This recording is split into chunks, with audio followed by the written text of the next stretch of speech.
বুহায়রা রহিম কিতাবখানা খুলে নবীজির চেহারার দিকে থেকে মিলালো। বুহায়রা রহিম ডাক দিয়ে বলেছিল, ভাই এই ছেলেটার নাম কি? মোহাম্মদ বলুন সাল্লাল্লাহু তাআলা আলাইহি ওয়াসাল্লাম। নবীজির দাদা বলেন, হ্যাঁ এর নাম মোহাম্মদ সাল্লাল্লাহু। ওই বুহায়রা রহিম ডাক দিয়ে বলেছিল, ভাই এই ছেলের আব্বা মা পৃথিবীর বুকে বেঁচে থাকবে না বলে বেঁচে নাই। ওই কথাই তো তোমার কাছে বলছিলাম, কিন্তু বুহায়রা কান দিয়ে শুনেছিল না, শুধু নবীর চেহারার সাথে কিতাবের সাথে মিলা ছিল। ডাক দিয়ে বলেছিল, ভাই এই ছেলের দাদার নাম হবে আব্দুল মুত্তালিব, তোমার নাম কি আব্দুল মুত্তালিব? বলে হ্যাঁ। বুহায়রা রহিম বলেছিল, ভাই এই ছেলেটার কাছে কারো ডাক্তারি খাটবে না বলুন সুবহানাল্লাহ, কারো কবিরাজিগিরি চলবে না। বলে তাহলে কি পানি পড়া দিবে না? বলে না, পানি পড়া দিয়ে কাজ হবে না আমাদের। বলে চোখটা লাল কেমন করে ভালো হবে? তাহলে কি ভালো হবে না? বলে ভালো হবে। ভাই শুনে নাও, ওই ছেলেটার থুতু খানা লালা মুবারক খানা, থুতু মুবারক খানা, ওই ছেলেটার মুখের থুতু বের করে যদি চোখে লাগিয়ে দাও, সাথে হাতে চোখের ব্যথা লাল ভালো হয়ে যাবে বলুন সুবহানাল্লাহ। রসুলের দাদা দাঁড়িয়েছে, রসুল বলছেন, দাদু বাড়ি চলে, দিবে না পানি পড়া। নবীজিকে নিয়ে অনেকটা দূরে চলে গেল, ওই গ্লাসটা হাতে করে নিয়েও আল্লাহর দুরূদ নবী যেতে যেতে বলেন, দাদা ওই ইহুদির আলেমটা বলেছে আমার থুতু বের করে নাকি আমার চোখে দিলে চোখটা নাকি ভালো হয়ে যাবে। ওগো দাদু ভাই একটু পরীক্ষা করে তুমি দেখো আমার থুতু দিয়ে আমার চোখের লালটা ভালো হয় কিনাও। আল্লাহ রসুলের বাপজি থুতু মুবারক খানা বের করে বাপজি আব্দুল মুত্তালিব বলেন, শুধু লাগাতে দেরি, ভালো হতে দেরি লাগে নাই বলুন সুবহানাল্লাহ। যাহাতে এক চোখে লাগিয়ে দিলাম, সাথে দেখলাম নবীর দুই চোখের লাল একসঙ্গে ভালো হয়ে গেল বলুন সুবহানাল্লাহ। আল্লাহ রসুল আমিনার বাড়িতে বাপজি নয়, আব্দুল মুত্তালিবের কাছে বড় হতে লাগলেন। রসুল আস্তে আস্তে আস্তে আস্তে বাপজি 8 বছর বয়স হলো। নবীজির দাদা আব্দুল মুত্তালিব একেবারে বৃদ্ধ হয়ে গিয়েছে। আব্দুল্লাহ নবীজির বাপজি আপনার দাদিমা তার আগে মারা গিয়েছে।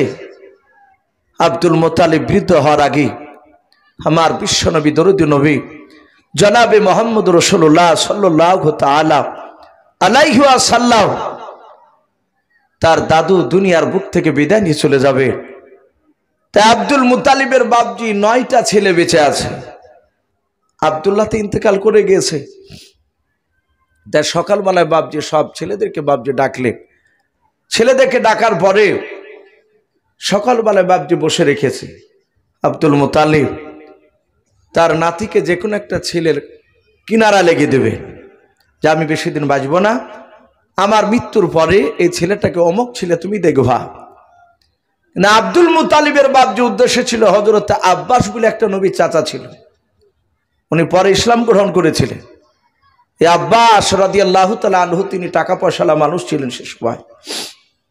সব ভাইদের মধ্যে থেকে আব্বাস তিনি একটু মোটামুটি একটু ভালো ছিলেন। আবু তালিব অত টাকা পয়সাওয়ালা মানুষ ছিলেন না, খুব তার অর্থর পরিকাঠামো খুব ভালো ছিল না। খেটে খেটে কোনো রকমে ব্যবসা করে তার দিনটা চলতো। আব্দুল মুত্তালিব বাপ যে কোলে করে নিয়ে দাঁড়িয়ে আছে, বলে দাদু ভাই আমি তোমার চাচাদের মধ্যে যে কোনো একটা চাচার আমি হাওলা করে দিতে চাই, কিনারায় করে দিতে চাই তোমার। আমার অবর্তমানে আমি যখন মারা যাব তোমার ওই চাচা তোমাকে ভালোবাসবে, দেখাশোনা করবে আমার মতো। আল্লাহ রাসূল বলেন দাদু আমাকে ছেড়ে দিন, নামে দেন। জাহাত বাপজি কল থেকে নামে দিয়েছে, নবী আমার আব্বাসের কাছে দৌড়ে গেলেন। নাও দরদি নবী আমার দৌড়ে গিয়ে বাপজি আবু তালিবের কোলে চাপে গেলেন। যে আবু তালিব লোকটা নবীজিকে বাপজি সারা জীবন ভালোবেসেছিল, কিন্তু নবীজির ঈমান আনে নাই। সে এই আবু তালিব লোকটা মৃত্যুর পর জাহান্নামে তাকে যেতে হয়েছিল। ওই সে আবু তালিব বাপজি ডাক দিয়ে বলেছিল, বাবা ও ভাতিজা, আমার কাছে বেশি থাকলে শুনে নাও, ভালো মন্দ খাবার খেতে বাবা নাও, আমার কাছে থাকলে দামি দামি পোশাক পরতে বাবা নাও। ওগো বাবা, ওই দেখো তোমার আব্বাস চাচা টাকা পয়সা লোক, তার কাছে চলে যাও, ওর কাছে গেলে দামি দামি পোশাক পরতে বাবা, দামি দামি খাবার খেতে বাবা। নবী বলেন, চাচা আবু তালিব, আপনি যা খাবেন তাই খেয়ে আমি খুশি থাকবো, বলুন সুবহানাল্লাহ। চাচা গো, সারা দিন যদি আপনি 3 বেলা খাবার না দিতে পারেন, 1 বেলা দিলে আমি খুশি আছি। ও বাপজু ভাইরাও, আল্লাহর নবীজি 3টা বেশি দোয়া করতেন ছোট থেকে। নবী আমার দোয়া করতেন, আল্লাহ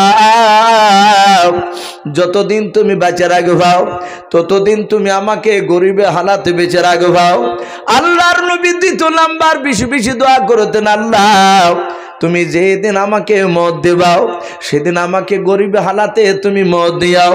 3 নাম্বার নবীজি দোয়া করতেন, আল্লাহ যেদিন তুমি কবর থেকে তুমি উত্থাপিত করবাও, কবর থেকে যেদিন কিয়ামতের ময়দানে তুমি আমাকে তুলবাও, ওগো মাওলা তুমি আমাকে বড় লোকের কাতারে তুমি দাঁড় করায়ও নাও, তুমি কবর থেকে তুলে নিয়ে গিয়ে আমাকে গরিবের কাতারে দাঁড় করায়ও। জোরে বলুন সুবহানাল্লাহ। আল্লাহ রসুল এই দোয়াটা বেশি বেশি করতে। আব্দুল মুতালিব দুনিয়ার বুক থেকে বাপজি বিদায় দিয়ে চলে গেলে, পড়ুন ইন্না লিল্লাহি ওয়া ইন্না ইলাইহি রাজিউন। আব্দুল মুতালিব ইন্তেকাল করলেন। এইদিকে হযরতে আব্দুল্লাহ ছেলে মুহাম্মদ সাল্লাল্লাহু আলাইহি ওয়াসাল্লাম আবু তালিবের কাছে থাকতে লাগলেন। বাপজি আবু তালিবের কাছে থাকতে থাকতে থাকতে বেশ বিশ্বনবী 13 বছর বয়স হলো। 13 বছর। ওই সময় নবী আমার তার চাচাকে বলেন, চাচা আমি আর বসে বসে বাড়িতে খাবো না। বলে কেন? বলে চাচা আপনি ব্যবসায় যাবেন কালকে? বলে হ্যাঁ। বলে কোথায়? বলে সামদেশে। বলে আমাকে নিয়ে চলো, আমিও ব্যবসায় যাব। বলে বাবা তুই ছোট ছেলে। বলে আমি ছোট ছেলে হইলো আপনার সাথে গেলে আপনার লাভ আছে, আমি আপনার ব্যবসা একটু সহযোগিতা করতে পারবো তো। আল্লাহ রাসূল সাল্লাল্লাহু তাআলা আলাইহি ওয়াসাল্লাম দরদি নবীকে বাপজি নিয়ে চলে গেলেন। কেতাবে লিখেছে নবীজিকে নিয়ে বাপজি যখন সামদেশে ঢোকার আগে মরুভূমির ময়দান পার হচ্ছিলেন, অনেকটা রাস্তা গিয়েছে, তখন সফর ছিল বাপজি উঠে চেপে, হেঁটে সফর করত। তারা হাঁটতে হাঁটতে গালি গিয়েছে, একটা গাছের গুড়িতে বাপজি আরাম করছে। আব্দুল মুতালিব নয় আবু তালিব বলে প্রায় 150-র উপরে আমরা মানুষ ছিলাম, ব্যবসার লোক, অনেকগুলো মানুষ, সবাই ব্যবসা করতে যাচ্ছিলাম সামদেশে। ওই একটা মরুভূমির ময়দান পার হয়ে একটা গ্রামে ঢুকবো, তার কিছুটা আগে একটা গাছের গুড়িতে সব লোকেরা দৌড়ে গিয়ে বাপজি বসে পড়ল, ছায়াটাকে ধরে, ছায়াটাকে ঘেরাও করে নি। আল্লাহ রাসূল সাল্লাল্লাহু আলাইহি ওয়াসাল্লাম তিনি তাড়াহুড়া করে দৌড়ে গেলেন না, উনি ভদ্রভাবে আস্তে আস্তে বাপজি গিয়ে ছায়া পেলেন না। দেখলেন সব লোক ওই গাছটার ছায়া যতটুকু ছিল সবাই দখল করে বসে গিয়েছে। নবী একটু দূরে ফাঁকা জায়গায় রৌদ্রে বসে আছে। আর ওই মাঠে ছিল বাপজি একটা ইহুদের আলেমের বাড়ি, তারা স্বামী স্ত্রীতে দুজনায় ছাদের উপর বসেছিল। ওই মানুষগুলোকে বাপজি আবু তালিবের কাফেলাকে দেখছিল, লোকগুলো দৌড়ে এসে গাছের ছায়াকে গোল করে ঘেরাও করে নিয়ে বসল, আর ওই বাচ্চা ছেলেটা একটু দূরে বসলো। সেরাতে হানবে কেতাবটিতে লিখেছে ওই গাছটা রসুলের দিকে বাপজি ডালটা নিয়ে গিয়ে নুয়ে নবীকে ছায়া করে বসে পড়লো। বলুন আলহামদুলিল্লাহ। ইহুদের আলেমটা থাকতে পারলো না দৃশ্যখানা দেখে, নেমে এসে বলল, এই বাচ্চাটা কার গো? আবু তালিব বলেন, এই বাচ্চা আমার। ইহুদের আলেমটা নবীর পা থেকে মাথা পর্যন্ত দেখে চারিদিকে ঘুরে বললে, এই ছেলেটার অভিভাবক গার্জেনকে, আব্বাকে? আবু তালিব বলেন, আমি তো। বলে, আপনি মিথ্যা কথা বলছেন, এই ছেলেটার আব্বা পৃথিবীর বুকে জিন্দা থাকতে পারে না। জোরে বলুন সুবহানাল্লাহ। আবু তালিব বললেন, তুমি কে? বলে, আমি এক ইহুদি, আমি আলেম, আমি এই ছেলেটার জীবনী কিতাবে পড়েছি। ইনার নাম মুহাম্মদ সাল্লাল্লাহু আলাইহি ওয়াসাল্লাম না? বলে, হ্যাঁ। বলে, এই ছেলের আব্বা আব্দুল্লাহ ইন্তেকাল করেছে, মাও ইন্তেকাল করেছে, আমিনা।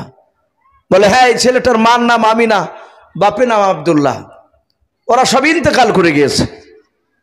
আমি তার এখন বর্তমান অভিভাবক হয়েছে, আমি তার চাচা, বড় চাচা। ইহুদের আলেমটা হাত ধরে বলল, ভাই, এই ছেলেটাকে নিয়ে আর সামদেশে যায়েন না। বলে, কেন? বলে, সামদেশে এক শ্রেণীর ইহুদের আলেম, ইহুদিরা খোঁজাখুঁজি করেছে, তারা জানতে পেরেছে মুহাম্মদ সাল্লাল্লাহু আলাইহি ওয়াসাল্লাম জন্ম নিয়েছে। তোমার এই ভাতিজাকে দেখলে তারা হত্যা করবে, তারা মেরে দিবে, তুমি একে নিয়ে বাড়ি চলে যাও। হযরতে আব্দুল্লাহ ছেলে মুহাম্মদ সাল্লাল্লাহু আলাইহি ওয়াসাল্লামকে নিয়ে আবু তালিব বাপজি বাড়ি ফিরছিলেন। বাপজি বাড়ি আসার পথে একটা মেলা চলছিল, মেলা যেখানে এমন কোনো গুনার কাজ হতো না তা না, সব গুনার কাজ হতো। একটা কাজ যে গুনার বাদ থাকবে তা নয়, সব কাজগুলো সেখানে হতো। সে গুনহার মেলাটা বাপজি সেখানে কয়েকদিন থেকে, আর 10টা যুবক ছেলেদেরকে হাত করে নবী মুহাম্মদ সাল্লাল্লাহু আলাইহি ওয়াসাল্লাম একটা কমিটি তৈরি করেছিলেন। ওই কমিটিটার নাম ছিল হিলফুল ফুজুল। বলুন আলহামদুলিল্লাহ। ওই সংগঠনটার নাম। ওই মেলাটা বন্ধ করে দিয়েছিলেন এই যুবক। এখানে অনেক যুবক ভাইয়েরা আছে, যুবকরা যদি মনে করে যে দেশে নিত্য নতুন কিছু আইন চালু করব, সমাজে অনেক কুসংস্কার সে যুবকরা ইচ্ছা করলে অনেক পরিবর্তন করে দিতে পারবে। যদি যুবকরা যদি বাপজি একতা হয়ে যায়, বাপজি আমার সোনা লালার চেষ্টা থাকতে হবে। আল্লাহ রাসূল চেষ্টা করে বন্ধ করে দিয়েছিলেন। নবী চলে আসার পর আবার থাকতে লাগলেন বাড়িতে। উনি দেখলেন ব্যবসা করতে যাওয়া যাবে না। বাপজি রাসূল দেখলেন আস্তে আস্তে নবীজির বয়স 25 বছর হতে চলল, কয়েক মাস বাকি আছে। দরদে নবী শুনতে পেলেন যে মক্কা নগরীরই আরবের মধ্যে একটা ধনাঢ্য ব্যক্তি নারী, তার নাম কেতাবে লিখেছে হযরতে খাদিজাতুল কুবরা রাদিয়াল্লাহু তাআলা আনহা। আমি এই জালসার সভাপতি সাহেবকে বলবো, ভাই আপনি যেখানে থাকুন স্টেজে আসুন। রাত্রি অনেক হয়ে যাচ্ছে, মানুষ একটা দুটো করে মানুষ উঠতে লেগেছে, যেহেতু একটা ঠান্ডার সীমা অতিক্রম করতে চলেছে, মানুষ নিচে বসে আছে, খুব কষ্ট হচ্ছে। তাই বলবো ভাই আপনি আসুন, আর কিছুক্ষণের মধ্যে ইনশাআল্লাহ দোয়া হবে। তা আমি বলছিলাম আল্লাহ রাসূল সাল্লাল্লাহু তাআলা আলাইহি ওয়াসাল্লাম শুনতে পেলেন খাদিজার বাড়িতে অনেকগুলো গোলাম কাজ করে, তার ব্যবসা দেখাশোনা করে। খাদিজা বিনতে খুয়াইলিদ, খুয়াইলিদের বিটি খাদিজা। কিন্তু কেতাব লিখেছে খাদিজার 2 জায়গা বিয়ে হয়েছিল, তার 2 জায়গা বিয়ে, 2টো স্বামী বাপজি মারা গিয়েছিল, 3-4টে ছেলেও ছিল তার। ওই অন্য ঘরে যে সংসার করেছিলেন 2 স্বামীর সঙ্গে। খাদিজা তারপরে বাপজি দীর্ঘ বহুদিন বিয়ে করেননি। তার বাপ মরে যাওয়ার পর যত টাকা পয়সা ব্যবসার দায়িত্ব ভার এই খাদিজা নিয়েছিলেন। খাদিজা ব্যবসাকে দেখাশোনা করছিলেন। কেতাবে লিখেছে 1200 যুবক বাপজি তার ব্যবসা দেখাশোনা করতে। বলুন আলহামদুলিল্লাহ, 1200টা লোকে। নবীজি বলেন, চাচা আর বেশি দিন আপনার কাছে বসে বসে খাওয়া যাবে না। ওগো চাচাজি, আমি বড় হয়েছি, শুনলাম খাদিজার বাড়িতে অনেকগুলো নাকি দাইমা নয় গোলাম রয়েছে। আপনি ওর বাড়িতে নিয়ে গিয়ে আপনি আমাকে রেখে নিয়ে আসুন, আমি তার ব্যবসা দেখাশোনা করব। আল্লাহর নবীজির চাচা আবু তালিব বলে, বাবা তুমি কি পারবা? বলে, চাচা আমি নিশ্চয় দেখাশোনা করতে পারবো, কারণ তোমার সাথে গিয়ে আমি অনেকটা ব্যবসা সম্পর্কে কিছু বুঝি। আল্লাহ রাসূলের চাচা খাদিজার কাছে দিয়ে আলেন, আমার খাদিজাতুল কুবরা রাদিয়াল্লাহু তাআলা আনহা। ও ভাই উঠেন না ভাই, বসেন, আর একটু বসেন। আল্লাহর নবী জনাব মুহাম্মদুর রাসূলুল্লাহ সাল্লাল্লাহু তাআলা আলাইহি ওয়াসাল্লাম দরদি নবী আমার খাদিজার বাড়িতে বাপজি থেকে গেলেন। আবু তালিব খাদিজার বাড়িতে রেখে আসলেন, আমার ভাতিজাকে তুমি একটু দেখাশোনা করবা। আল্লাহর নবীকে খাদিজা বাপজি নেওয়ার পর নবীজিকে বাপজি কয়েকটা ছাগল দেখতে দিয়েছেন, ময়দানে নিয়ে যাও। নবীজি নিয়ে গেছেন, হঠাৎ করে নবীজির বাপজি নাই, নবীজির ছাগলগুলো ছেড়ে দিয়েছেন। আর ওই সময় আল্লাহর নবী বাপজি একটা গাছের গুড়িতে রাসূল আমার শুয়ে আছেন। হঠাৎ করে খাদিজা দেখলেন মুস্য নবীজের মাথার দুই পাশে দুটো বড় সাপ দাঁড়িয়ে আছে। বলুন সুবহানাল্লাহ। খাদিজা গোলামদেরকে ডেকে বলল, রে গোলামেরা, গতকালকে ওই দেখ ছেলেটা আমার বাড়িতে রেখে গিয়েছে ব্যবসাকে দেখাশোনা করার জন্য, যাও আমার ওই ছেলেটার সামনে যে সাপ রয়েছে সাপটা মেরে দিয়ে এসাও। খাদিজা বলে, আমি নিজ চোখে দেখলাম ওই মুহাম্মদ সাল্লাল্লাহু আলাইহি ওয়াসাল্লামের পাশে সাপ দাঁড়িয়েছিল। খাদিজার গোলামেরা লাঠি নিয়ে দৌড়ি যাওয়ার পর দেখে, রে বাবা, নবীর মাথার পাশে সাপ দুটো আর দেখতে পাওয়া যায় না। বলুন সুবহানাল্লাহ। খাদিজার গোলামেরা সব এসে ঘটনা বলল। খাদিজা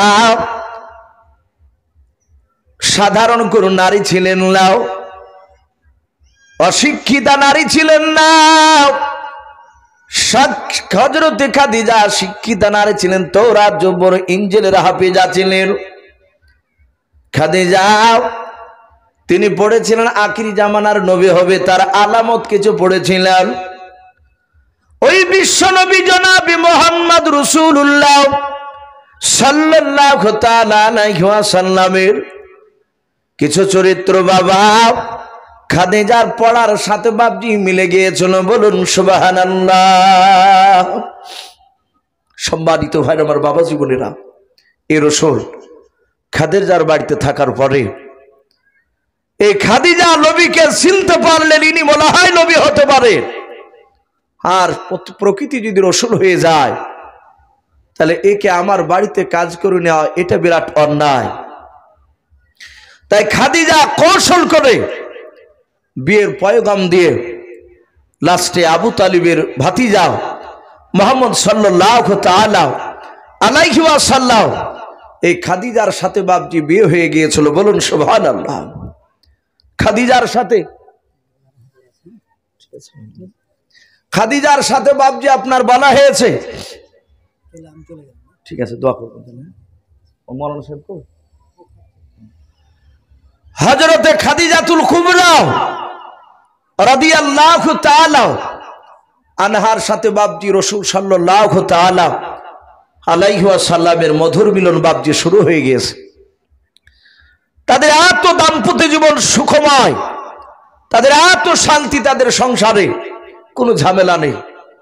আল্লাহ রাসূলকে খাদিজার সব যত ধন সম্পদ ছিল সব নবীজির পায়ের তলে কুরবান করে দিলেন, দান করে দিলেন। বলুন সুবহানাল্লাহ। বলে এগুলোর সব মালিক আপনি। আমার বিশ্ব নবী মালগুলো বাপজি গরিবদের কাছে বাপজি বিলাতে লাগলে আমার বিশ্ব নবী দরদি নবী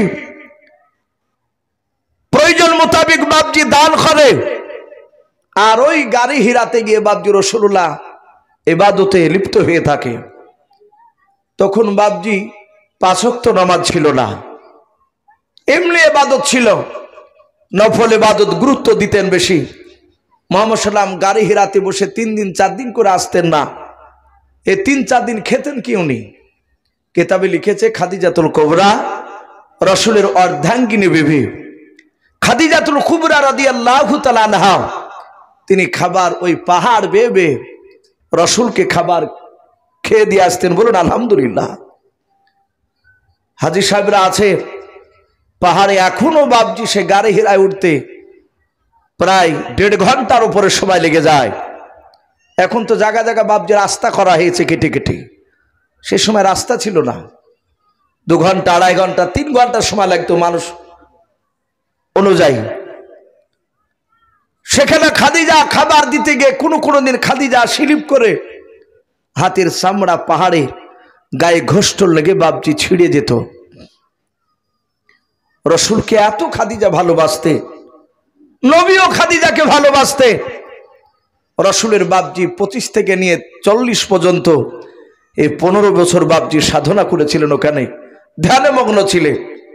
তারপরে বাপজি 40 বছর যেদিন রসুলের পরিপূর্ণ হলো, সেই সময় 40 বছর বয়সে কোরআন নাজিল হলো। জোরে বলুন সুবহানাল্লাহ।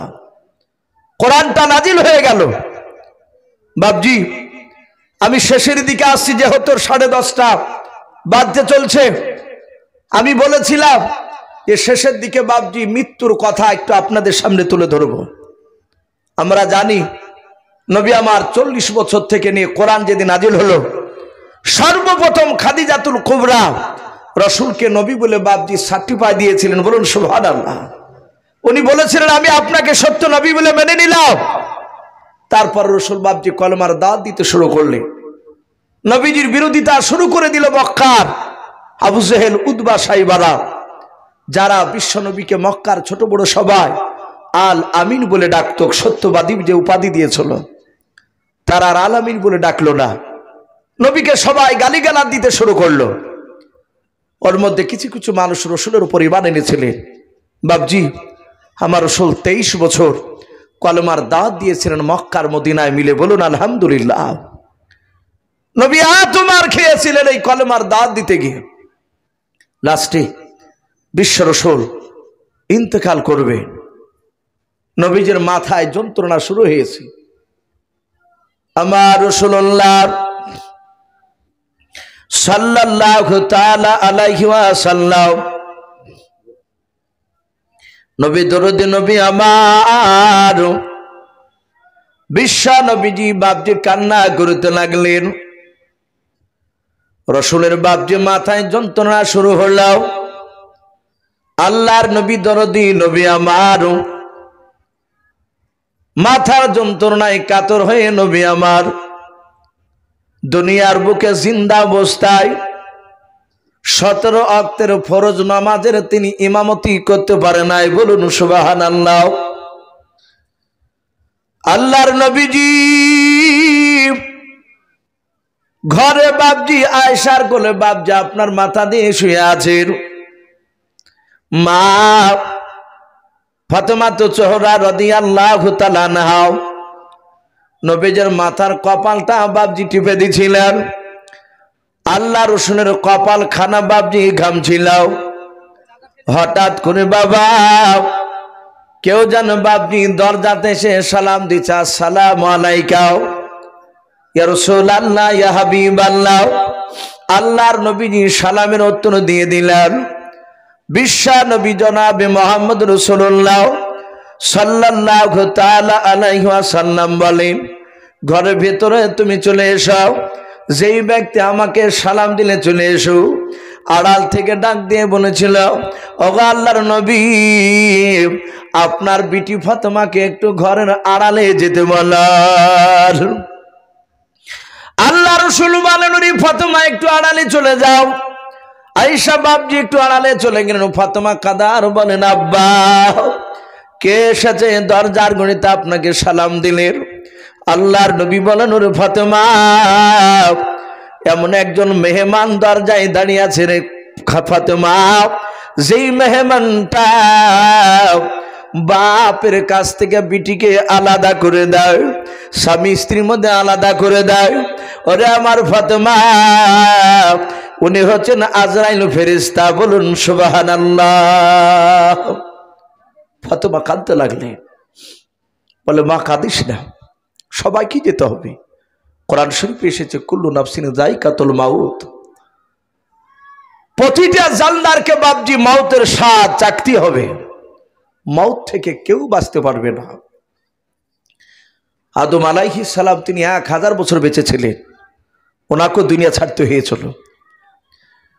যে রসুল সারা পৃথিবীর শ্রেষ্ঠ নবী, যে নবী দুনিয়াতে হাসলে জান্নাতের মর্যাদা বৃদ্ধি হতো, সেই নবীকেও বাপজি দুনিয়া ছাড়তে হচ্ছে, নবীকেও ছাড়তে হয়েছে দুনিয়া।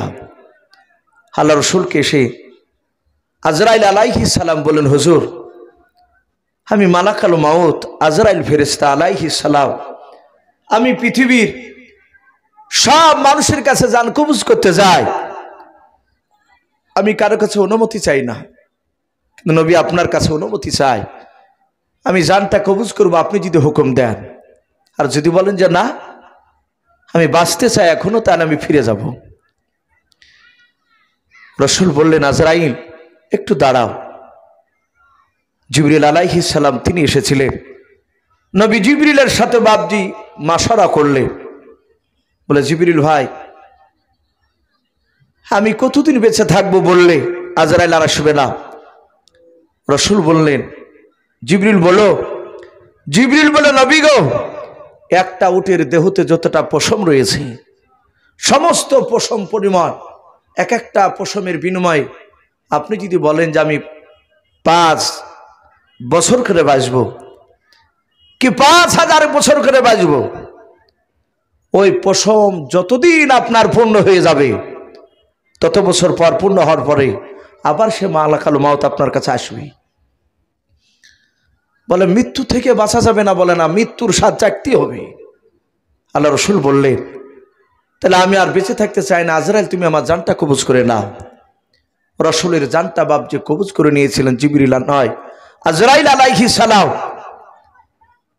বারটা ছিল বাপজি, আরবিতে মাস ছিল রবিউল আউয়াল মাস, তারিখ ছিল বাপজি 12 তারিখ, বারটা ছিল সোমবারে সকালবেলায়। বলুন আলহামদুলিল্লাহ।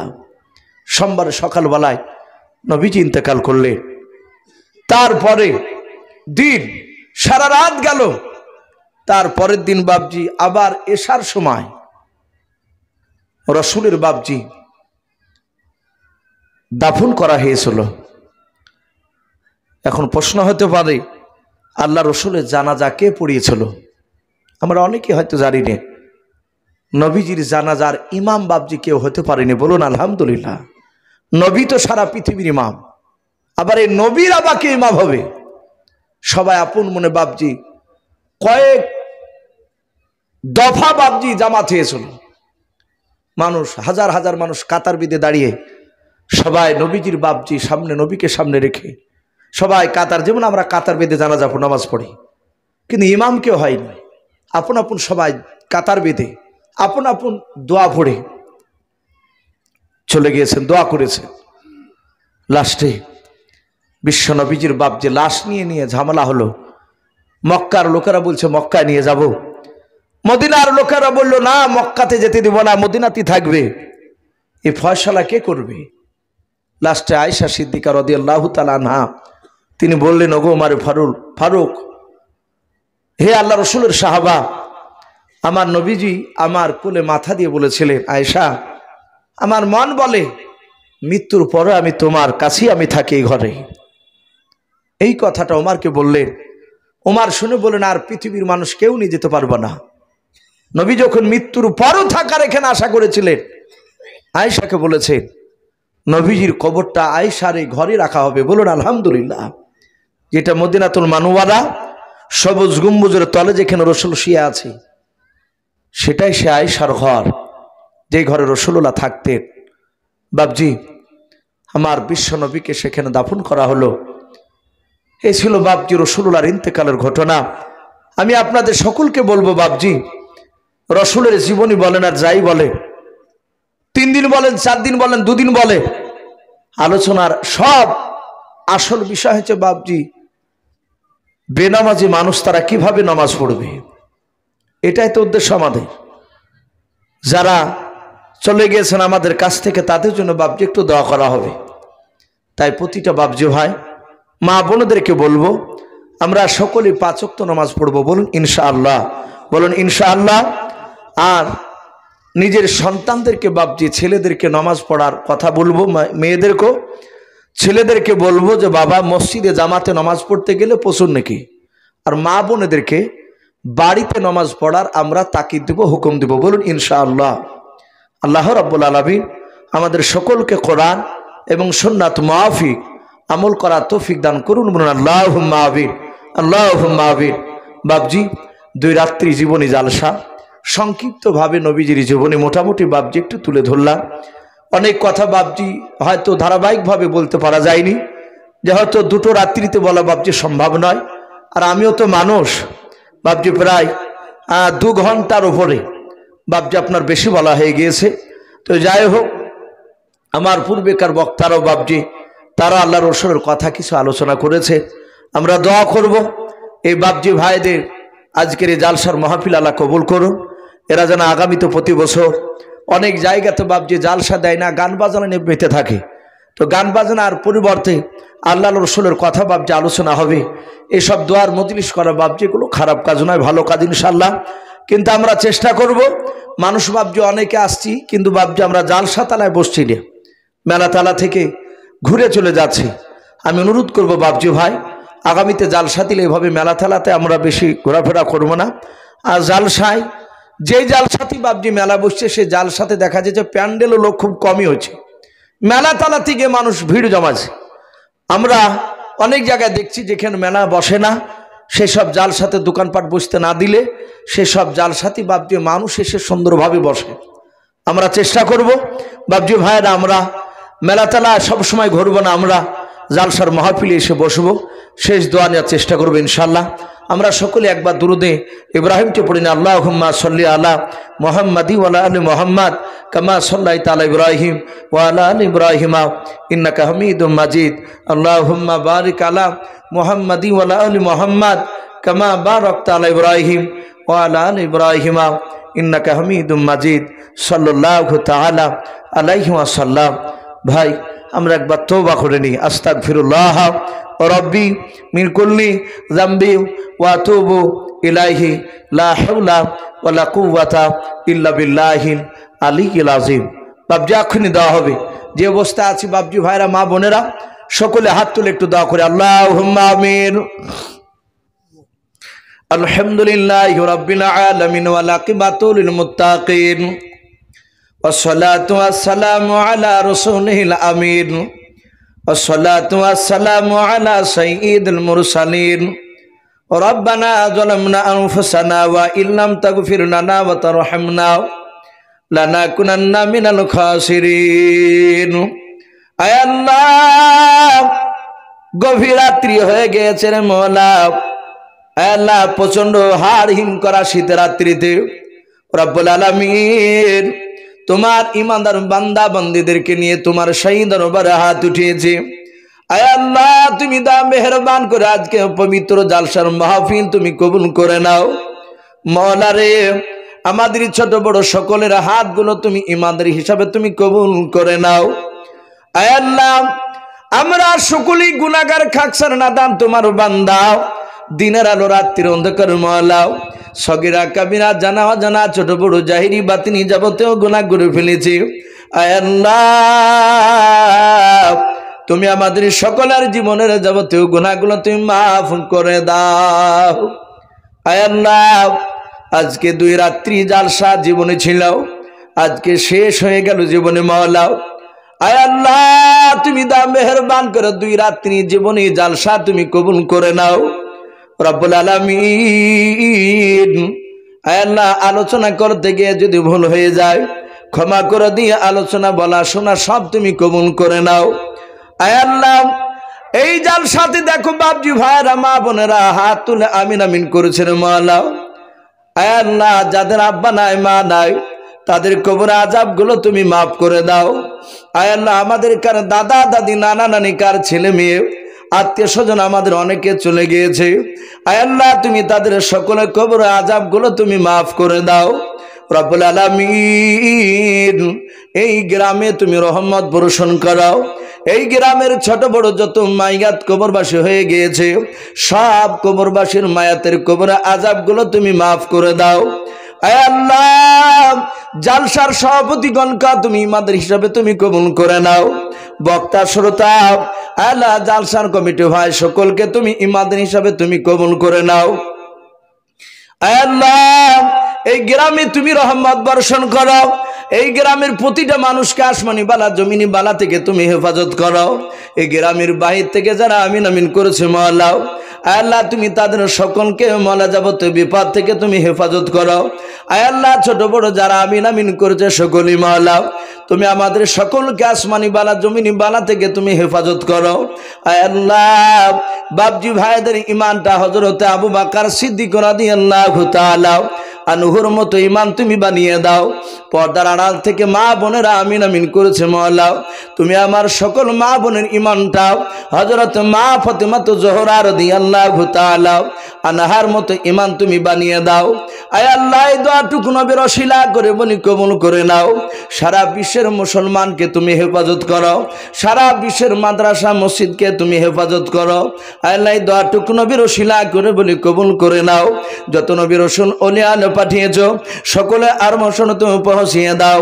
সুবহান রাব্বিকা রাব্বিল ইজ্জাতি আম্মা ইয়াসিফুন ওয়া সালামুন আলাল মুরসালিন ওয়ালহামদুলিল্লাহি রাব্বিল আলামিন। আসসালামু আলাইকুম ওয়া রাহমাতুল্লাহি ওয়া বারাকাতুহু। আসসালামু আলাইকুম। রানা সাহেব